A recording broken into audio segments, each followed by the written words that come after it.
কাফা বিনাফসিকাল ইয়াউমা আলাইকা হাসিবা।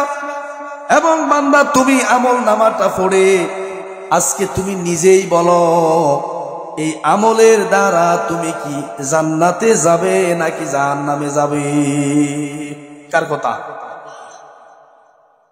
বান্দা যখন এই আমল নামাটা হাতে পাবে আফসোস করে বলবে, লা ইউগাদিরু সগীরাতাও ওয়ালা কাবীরাতান ইল্লা আহসাহা। ও আল্লাহ, ও আমার রব, এটা কি কিতাব, কি আমল নামা আমাকে ধরিয়ে দিলে। দুনিয়ার একটা ছোট আমলও বাদ পড়ে নাই এবং একটা বড় আমলও এটার থেকে বাদ পড়ে নাই। সবচাইতে ছোট সওয়াব দেখেন, আপনি আপনার এই দরজা থেকে সমুনি বাজার যাচ্ছেন, সমুনি বাজার যাওয়ার পথে দেখলেন একটা কাঁটা সেখানে পড়ে আছে। ওই কাঁটাটা আপনি ধরলেন, দেখলেন, কিন্তু দেখা অবস্থায় ওই কাঁটার মধ্যে আপনি পা দেন নাই। কেন দেন নাই? এই কাঁটা যদি পায়ের মুতে গাতে তাহলে ব্যথা পাবেন, কি ঠিক কিনা? এই জন্য আপনি এই কাঁটার মধ্যে পা দেন নাই। কিন্তু আপনার মনে মনে এটা চিন্তা আসলো, আহারে আমি তো এই কাঁটাটা দেখার কারণে আমি পা দেই নাই, ব্যথা অনুভব হবে, কিন্তু আমার আরেকজন ভাই এখান দিয়ে যাওয়ার সময় সে অত দেখবে না, তার পায়ের মধ্যে ঢুকে যাবে না, এটা আমি এখানে রাখবো না। ওই কাঁটাটা ধরে আপনি সাইডে ফেলে দিলেন। ওই আমল নামাটা যখন আপনি কিয়ামতের মাঠে দেখবেন, আপনি মনে মনে ভাববেন, ও মালিক, এটা কেমন লেখা, এটা কেমন আমল। আহারে আমি যদি জানতাম রাস্তা থেকে এই কাঁটাটা ফেলে দেওয়ার কারণে এতটুকু সব আমাকে দেওয়া হবে, আমি তাহলে প্রত্যেক দিন বাড়ি থেকে বাজারে যাওয়ার পথে, বাজার থেকে বাড়িতে আসার পথে যত কষ্টদায়ক বস্তু রাস্তায় থাকতো আমি সবগুলো সাইডে ফেলে দিতাম। এবার গুনাহের বিষয়টা দেখেন। রাত্রের গভীরে উঠে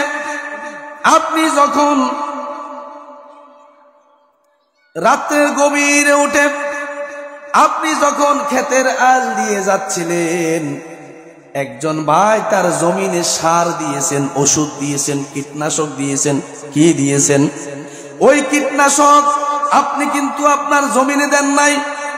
ওই আল দিয়ে হেঁটে যাওয়ার সময় আঙ্গুলের আগা দিয়ে আপনার জমিনের দিকে খোসাটা মেরে দিয়ে ছিদ্র করে দিলেন। ওই আমলটাও এই আমল থেকে বাদ পড়ে নাই। আপনি বলবেন, মালিক, রাতের 3টা বাজে পৃথিবীর কোনো মাখলুকাত ছিল না, কোনো মানুষ ছিল না, আল্লাহ আমার এই আমলটাও তো এখান থেকে বাদ পড়ে নাই। এই জন্য আল্লাহ বলবে, বান্দা ইকরা কিতাবাকা কাফা বিনাফসিকাল ইয়াউমা আলাইকা হাসিবা।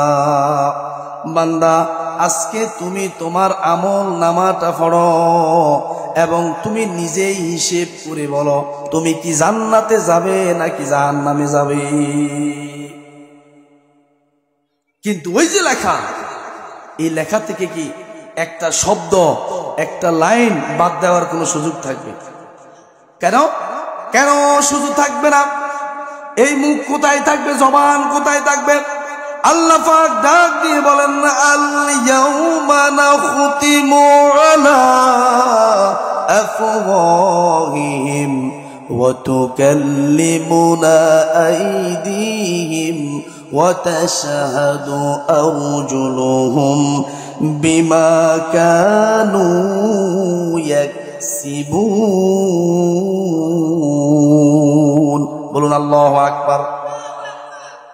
আল্লাহ পাক কালামে মাজিদের সূরাতুল ইয়াসিনের মধ্যে জানিয়ে দিয়ে বলেন, আল ইয়াউমা নাখতিমু আলা আফওয়াহিহিম। বান্দা তোমার এই মুখ, এই জবানকে আজকের এই কিয়ামতের মাঠে আমি আল্লাহ বন্ধ করে দিয়েছি। এবার প্রশ্ন থাকতে পারে, যদি এই মুখটা বন্ধ করে দেওয়া হয় তাহলে কি দিয়ে বান্দা কথা বলবে? তখন আল্লাহ পাক পরে জানিয়ে দিয়ে বলেন ওয়াতুকাল্লিমুনা আইদিহিম, আল্লাহ পাক বলে বান্দা মুখ বন্ধ থাকবে কিন্তু আমি আল্লাহর সাথে তোমার এই হাত কথা বলবে। কি কথা বলবে? মুখে তারা মেরে দিবেন কে? ওয়াতুকাল্লিমুনা আইদিহিম, তোমার এই দুহাত আমি আল্লাহর সাথে কথা বলবে। কার কথা? ওয়াতাশহাদু আরজুলুহুম, তোমার এই দুইটা পা আমি আল্লাহর কাছে সাক্ষ্য দিবে।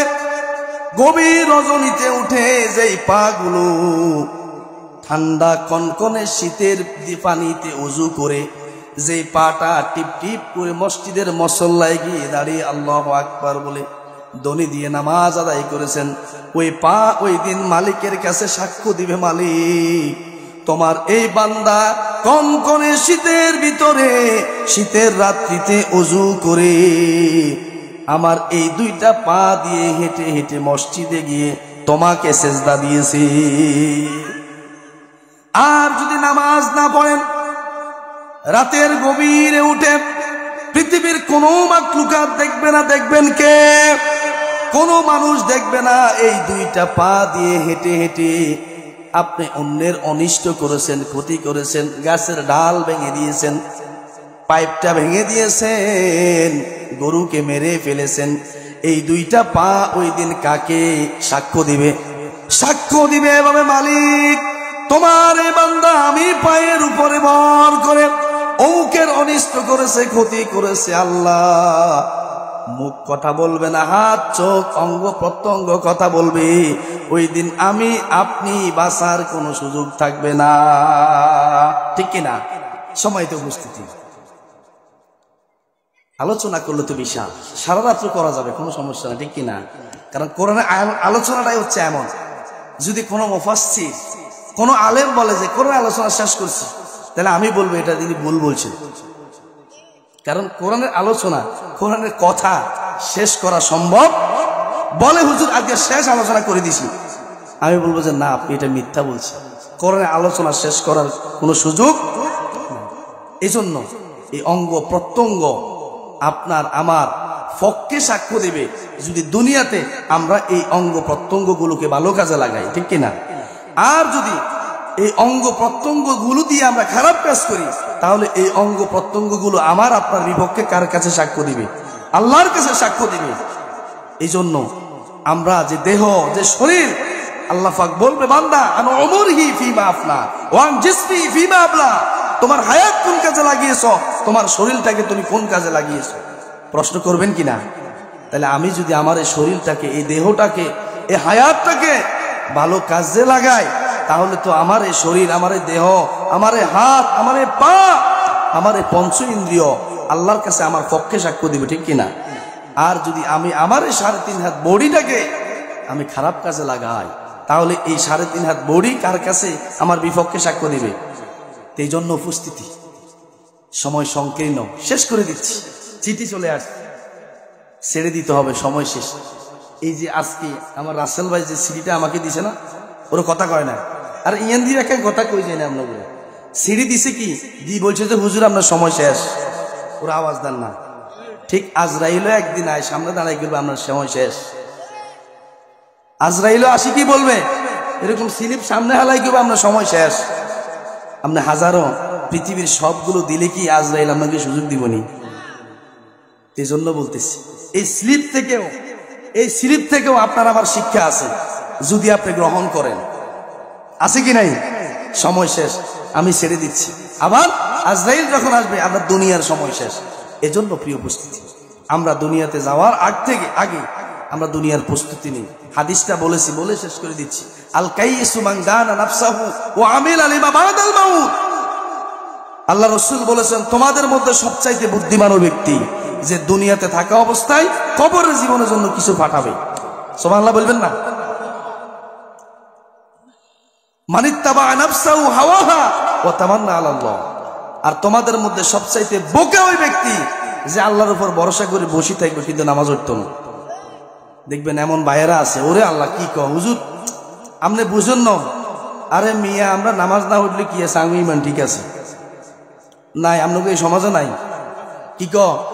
আরে হুজুর কি কর আপনি, ইমান এত মজবুত আর আপনি বুঝেননি। আমি নামাজ না হইলে আমার ইমান কি আছে? মান তারকা সলাতা মুতাআম্মিদান ফাকাদ কাফার। যে ব্যক্তি ইচ্ছাকৃতভাবে এক ওয়াক্ত নামাজ ছাড়িয়ে দিব, আল্লাহ বলছে ওই ব্যক্তি আমার সাথে কুফরি করবে। আর এভাবে যদি সপ্তাহের পর সপ্তাহ, মাসের পর মাস সে যদি আমার ইবাদত ছেড়ে দেয়, তাহলে সে কাফের হয়ে গেল। তাহলে আমরা নামাজ পড়ার না, ইমান কই আছে?